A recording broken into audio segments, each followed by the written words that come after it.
Mana xalqaro stol tennisi musobaqasi davom etyapti. Hozirda 4-0 hisobida Qurbonali Sherozbek oldinda boryapti.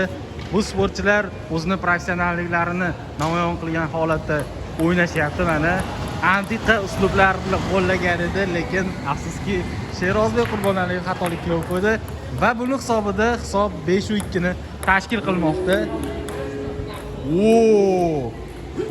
Qodirov Xoliqbek. Qo'l qarang qanday ushlab olgan raketkani. Voy. Bunaqa madadi ko'rmagan. Va o'yin davom etadi. 6-3 hisobida Qurbonali Sherozbek oldinda. Va texnik xatolik sabab Qodirov Xoliqbek yana bir ochkoni boy beryapti. Yana texnik xatolik. Bo'sh xato deyshadi buni.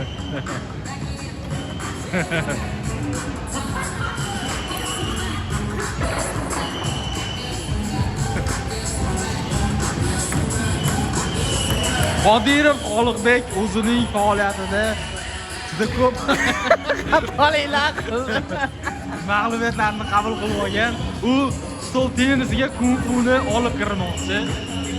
Va buni uddasidan chiqyapti. Uning raqiblari ham unga taqlid qilgan holatda mana bunday ko'rsatyapti.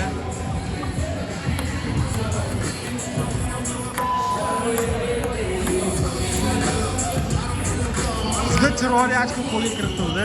Hisob nechini ham bilmaymiz. To'g'risi shartga qizish ketdik. Voy mana. Bunday padachani siz faqat bizning telekanalimizda ko'rishingiz mumkin. O'yin davom etishiga ham davom etyapti. Va o'yin shu pallada o'z yakuniga yetdi. O'yin qizigandan qizamoqda. Ha, yakuniga yetdi.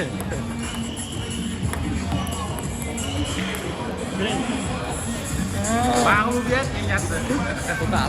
Deyman o. Emotsiyalaringiz nima? Endi hayot majbur qilayotgan nima deymiz? Peshanada endi. Taqdir deydi.